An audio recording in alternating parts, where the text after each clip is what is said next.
दोस्तों नमस्कार। बिहनिया संजय से मैं कौशल तिवारी। भारत जोड़ो यात्रा को लेकर क्या भारतीय जनता पार्टी चिंतित है, भयभीत है? यह सवाल हम इसलिए उठा रहे हैं क्योंकि भाजपा ने जिस तरीके से कारपोरेट सेक्टर को फायदा पहुंचाते हुए आम लोगों पर टैक्स का बोझ डाला है, उससे आम आदमी के सामने जीवन जीने का संकट खड़ा हो गया। हालांकि वो 5 किलो अनाज देकर इस संकट से लोगों को उबारने की कोशिश जरूर कर रही है, लेकिन हकीकत ये है कि सिर्फ अनाज से पेट नहीं भरता, तेल, नून, सब्जी भी तो चाहिए। वह कहां से लाए आम आदमी? दूध, पनीर, मुर्रा, गुड़ और दूसरे खाद्यान्न वस्तुओं में, आटा में जिस तरीके से टैक्स लगाकर देश का खजाना भरा जा रहा है और आम आदमी की जेब खाली की जा रही है। ट्रेन बंद करके भी तो आम लोगों की जेब पे डाका डाला जा रहा है। चौतरफा डाका डालने की वजह से आम आदमी का जीना मुहाल है और बेरोजगारी की स्थिति यह है कि सार्वजनिक क्षेत्र की कंपनियां बंद करके या उन्हें घाटा में दिखाकर करीब 4 लाख नौकरियां खत्म कर दी गई, कहा जाए तो गलत नहीं होगा। ऐसे में यदि देश के उद्योगपति विश्व स्तर पर मुनाफा दिखाकर अपनी कमाई का डंका बजा रहे हैं और दूसरी ओर आम आदमी का जीना मुहाल है, उनके सामने बेरोजगारी का संकट है, तब भारत जोड़ो यात्रा निश्चित रूप से बीजेपी के लिए इसलिए भी चिंताजनक होना चाहिए क्योंकि अब तक 2024 की जो तैयारी थी वह हिंदू वोटों को ध्रुवीकरण करने की तैयारी थी। उसमें करीब 200 के आसपास पिछड़ा वर्ग की सीट, 86 दलित सीट और इसी तरीके से कुछ ऐसी सीट जो हिंदू ध्रुवीकरण से उन्हें मिल सकती थी, वे सारे समीकरण भारत जोड़ो यात्रा क्या ध्वस्त कर देगी? यह सबसे बड़ा सवाल है और यही सवाल बीजेपी को चिंता में डाल रही है क्योंकि एनडीए के एक एक घटक दल उनसे बिखर रहे हैं, टूट रहे हैं। हालांकि इनसे भाजपा को कोई खास फर्क नहीं पड़ना है, लेकिन सिर्फ 1/4 कुल वोटरों में से सिर्फ 1/4 वोट पाकर भाजपा यदि सत्ता में है और भारत जोड़ो यात्रा से कांग्रेस संवाद कायम करने में सफल हो जाती है, सामाजिक सौहार्द को लेकर एक नई लकीर खींच देती है, तो निश्चित रूप से 2024 का चुनाव परिणाम कुछ और ही होगा। सारे सोशल इंजीनियरिंग धरे के धरे रह जाएंगे। यही चिंता न केवल बीजेपी को है बल्कि राष्ट्रीय स्वयंसेवक संघ को भी है। राष्ट्रीय स्वयंसेवक संघ जानती है कि मोदी मैजिक के सहारे सत्ता तो पाई जा सकती है, लेकिन लंबे समय तक सामाजिक सांस्कृतिक क्षेत्र में पकड़ को मजबूत नहीं किया जा सकता। जिस तरीके से देश में झूठ, नफरत और अफवाह के माहौल बनाकर वोटों का ध्रुवीकरण करके राज्य दर राज्य सत्ता हासिल की गई या फिर खरीद फरोख्त करके तोड़ फोड़ करके सत्ता हासिल की गई, क्या उसके दिन अब लद जाएंगे? भारत जोड़ो यात्रा निश्चित रूप से कांग्रेस में एक नई जान फूंकेगी, यह कांग्रेसियों का दावा है।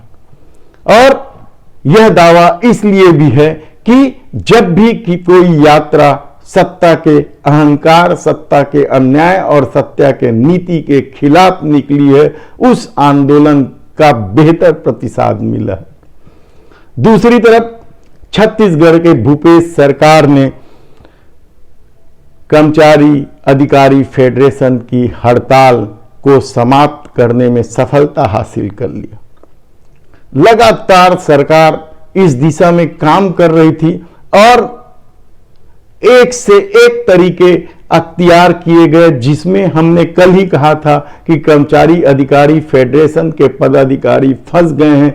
उनके सामने हड़ताल को लंबा चलाना मुश्किल हो रहा है। ये अलग बात है कि बहुत सारे लोग चाहते थे कि जब तक मांगे पूरी न हो जाए हड़ताल समाप्त नहीं करना चाहिए, लेकिन जिस तरीके का रवैया मुख्यमंत्री भूपेश बघेल ने अख्तियार किया था या जिस तरह की नीति अख्तियार की गई थी, वह कर्मचारी अधिकारी फेडरेशन के सामने नई तरह की दिक्कत पैदा कर रही थी।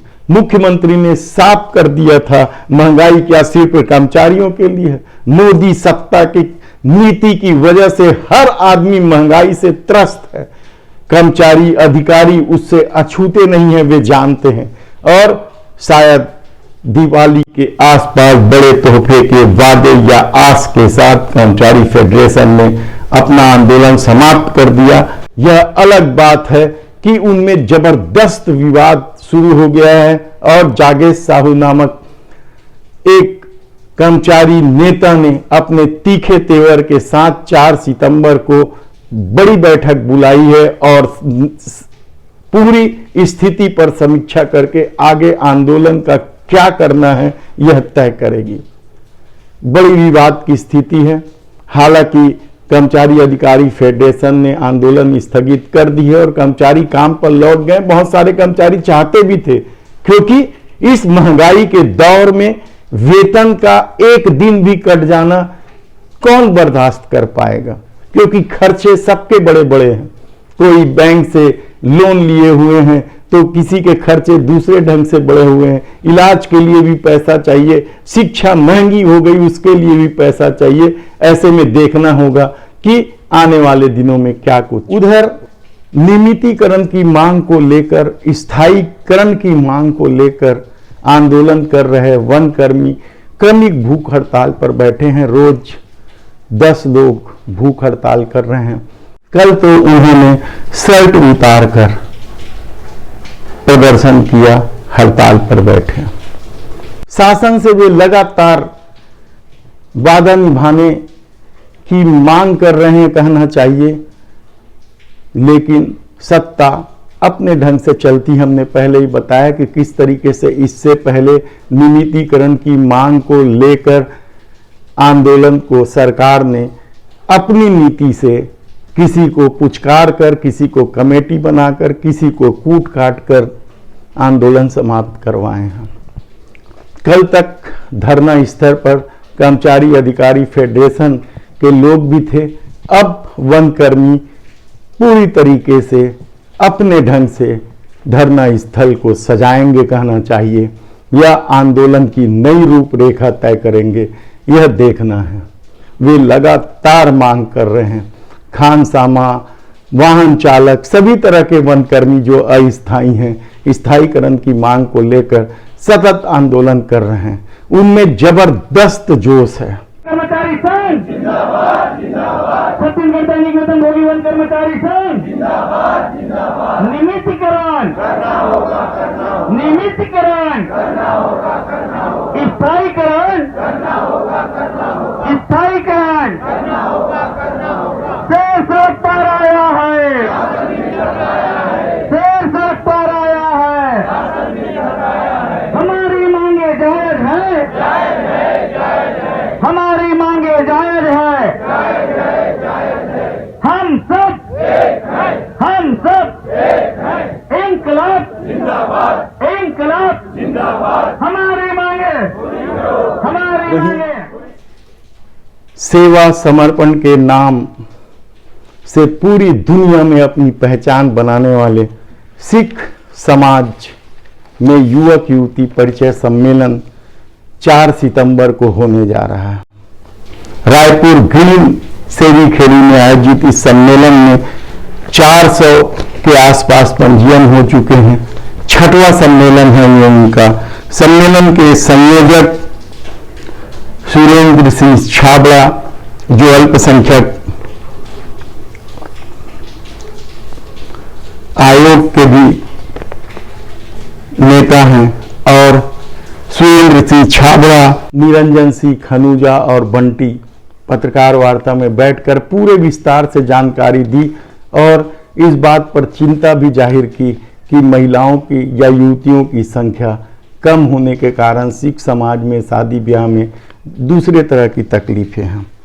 वे उत्साहित हैं और इस बार अब तक छत्तीसगढ़ स्तर पर होता था, इसका विस्तार करके अब देश के स्तर पर इसका विस्तार किए हैं और आने वाले दिनों में NRI बहुत सारे लोग कह रहे हैं कि उनका भी पंजीयन किया जाए और आने वाले दिनों में यह भी सब ग्राहक को जागरूक करने के लिए ग्राहक पंचायत का महासदस्यता अभियान प्रारंभ हो गया है और इस बारे में अमित वर्मा, अभिजीत पांडे, आशीष अग्रवाल, देवत साहू, ओम प्रकाश साहू, देवत द्विवेदी आदि ने पत्रकार वार्ता लेकर बताया कि ग्राहक को जागरूक कैसे करें, GST की वजह से किस तरीके से उसकी आय लेकर ग्राहकों को लूटा जा रहा है और उससे कैसे बचा जा सकता है, शासन प्रशासन को क्या करना चाहिए, विस्तार से उन्होंने बताया।